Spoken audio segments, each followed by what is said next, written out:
Entering Kosovo felt, to me, much lighter than I had expected it to be, based on the history that we've heard, based on the wars that have happened.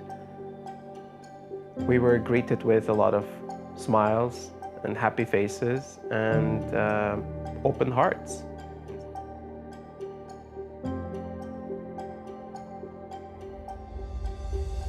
What's interesting about Kosovo is it's been the epicenter of tension and conflict for many generations, many eras, for thousands of years.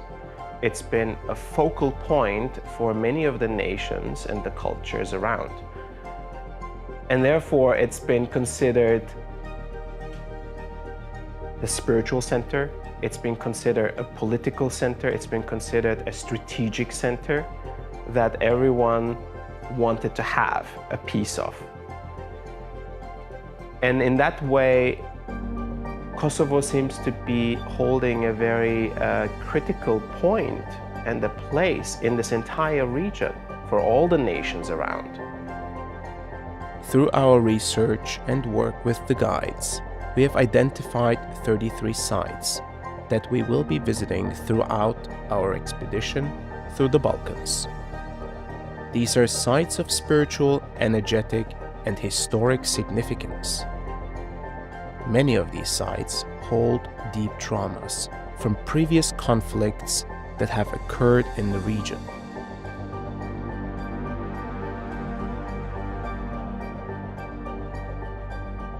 Restored mosques telling the story of the Islamic influence, protected Orthodox monasteries portraying the picture how these two lineages have intertwined, for better or worse, in this part of the world.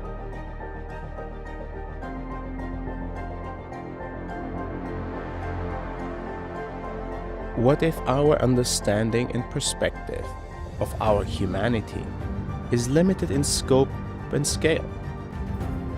How far can we go back in our history to embrace that we are all one nation, one humanity, and one consciousness? What if we forget for a moment the barriers and differences that separate us?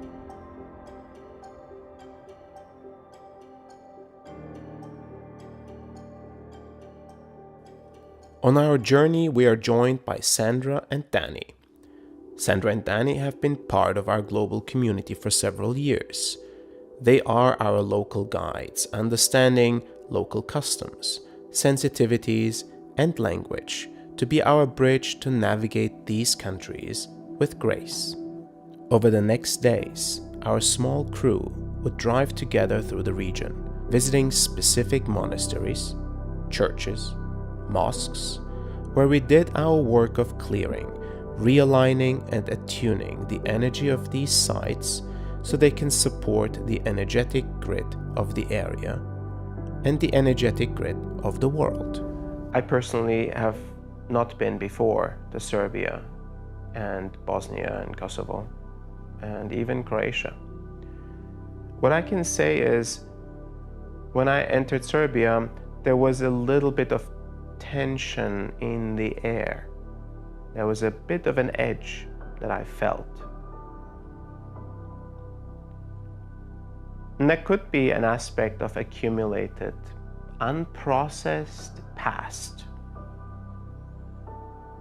And of course, that impacts everything. How we think, how we feel. Even when I'm a new person entering this field, it starts to influence my thoughts and my perspectives, my judgments. This field that's held by the general public, general population, can be impacted by these power places around the country and the world, because these power places can actually lift the frequency. And through that lifting of the frequency, the field that's holding a certain vibe changes. That's the process that we're doing with this type of work. In order to do this work, we need to find a quiet place where I can focus move into a meditative state, open the channel, and receive guidance about what needs to happen here. It can be tricky because as the guides are moving, my hands or my body goes into contractions, it sometimes can draw the wrong kind of attention from others not familiar with the work. So oftentimes at these sites, I'm also looking and listening for that perfect spot where I'm supposed to sit down, open the channel to connect to the guides. One of the first trauma spots that we've visited was in Bubani, which is close to Niš, the city of Niš in Serbia. What's interesting is that was a site from World War II. That was some atrocious things happened and a lot of people died, and the trauma was imprinted in the fabric of that region, in the energy of that place. All wars have that potential of imprinting into the fabric of humanity, into the fabric of this earth, or the fabric of the land. In the scope and the scale of time, it does not matter who did what. It all becomes an elusive experience of cycles of life and death, cycles of being villains and victims and saviors. Maybe in one era, one nation, one culture, one group of individuals are victims, and another group are villains, another group are saviors. So humanity goes through the experiences that it has to go through. Is it all required and necessary? That becomes a big question to answer, and we may not have the answer for that question. But if it has happened, I'd like to believe that it was necessary. It was part of the evolutionary process that we as a humanity are going through. And this learning happens in cycles, in culmination from generation to generation, we learn. Once I've started to feel into these souls that are present and maybe stuck here because of the traumatic nature of their passing, because of the fact that this used to be an execution camp in World War II and 10,000 people died. Serbs, Jews, Gypsies, anyone that didn't fit into the profile that back then the Nazis were establishing. People were killed in a very traumatic way here. So when I start the work, it's about what is the imprint, what is the energy, what's the doorway of destruction that is keeping this heaviness, this heavy frequency in place, because it's not natural that this is staying. It's not natural that souls are stuck in one place, in a heavy gravity. So once I identify this spot with the support of the guides, then there is a transformation that happens at that spot, almost like a closing of a doorway and the changing of that frequency. And once that's done, then another doorway is opened. And that's more of a light doorway. It's like an opening for these souls to find the light, to be able to move on, to move forward in the cycle of life. And once both of these start to happen, both of these things start to happen, feels like there is a movement of energy that starts to move in, and literally feeling the energy in the environment, it starts to lift. So this place feels significantly different than it felt when we arrived.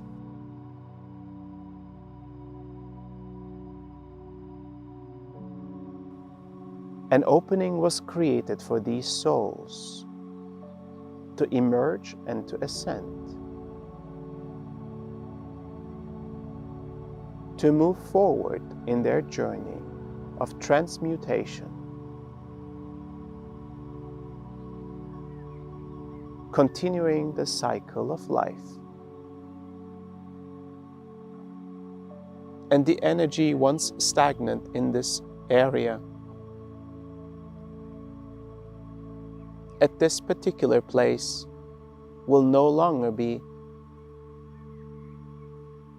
a blockage. On our fourth day, we crossed the border from Serbia into Bosnia to visit the town of Visegrad, which is home to the historic bridge that stretches across the Drina River. This is a site of intense trauma that stretches back through the generations. Within the turmoil of World War II, this town and region saw genocidal atrocities committed between two major ethnic groups. Thousands were killed in what may have been waves of retaliation and escalating dehumanization of each other. These cycles of atrocity and genocide would again consume the area during the Bosnian War in 1992, just 30 years ago. Even when I was reading about it this morning at breakfast, it was very heavy. It really took me by surprise, and it took me out of alignment, and I had to sit with it a bit to digest what I just had read, the type of atrocities that have occurred here that are unfathomable, unimaginable pain, suffering, caused by the very neighbors that have lived together for maybe generations or centuries.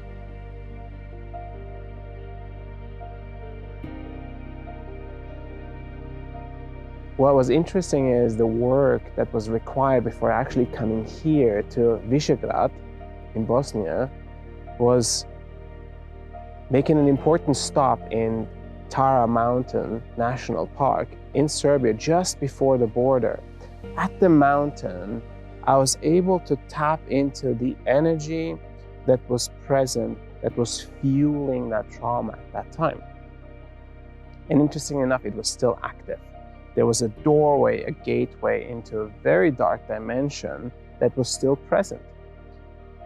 So the first stop was to actually address that and close that gateway before we would come here to elevate and assist in the ascension, in the continuation and the liberation of the souls that had died here. We're talking about thousands of people that had passed in a very, very traumatic way. And it had left a mark, an imprint, as if it just happened yesterday. It was so palpable in the place, the heaviness. I can only imagine what the generations that have come after, how they are digesting this and how heavy it must feel to think about it.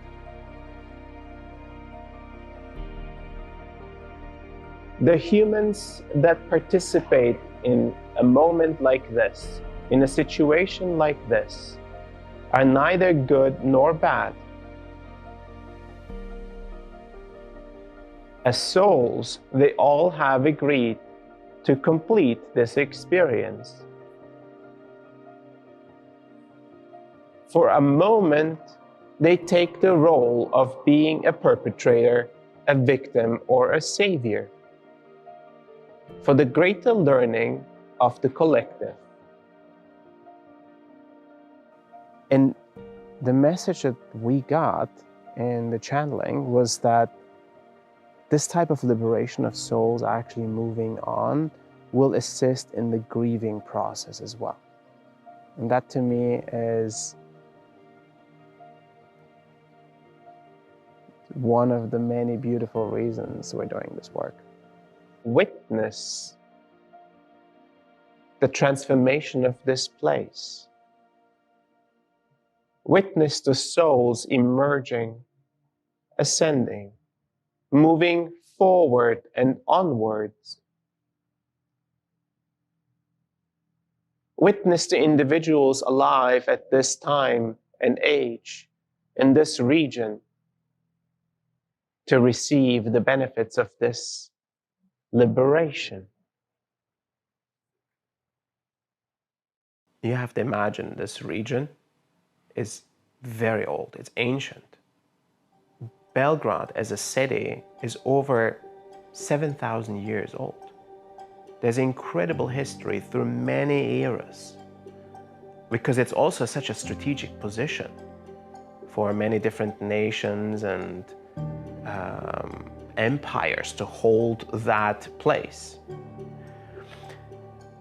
How can we see the transformation and the evolution of consciousness occurring in an area like the Balkans? When we even look into the most recent wars, can we see a way out of these consistent cycles of trauma and then calming and then trauma again, in this consistent cycle that seems to not seemingly change? I believe that there is a way for consciousness to evolve that is beyond recreating trauma, recreating cycles of challenge to learn. There is a different way of learning, and we are about to connect to that different way of learning, the different way of evolution of consciousness.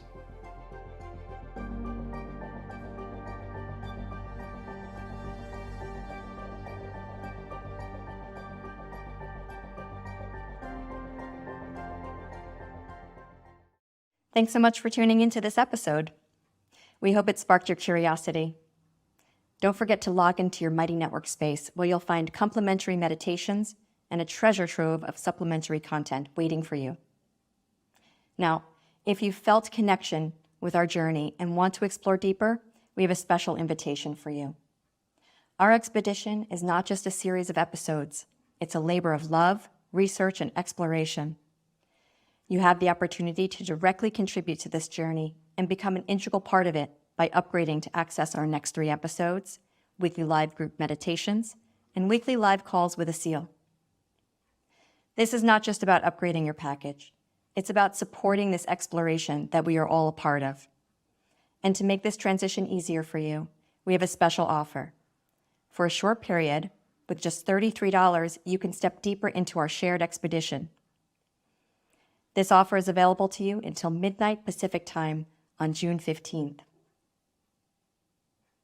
We have an exciting 3-week journey ahead of us, filled with discovery and shared experiences. We're eager to bring you along and share each magical moment with you. We're all in this together, and every step forward is a step we take as a community.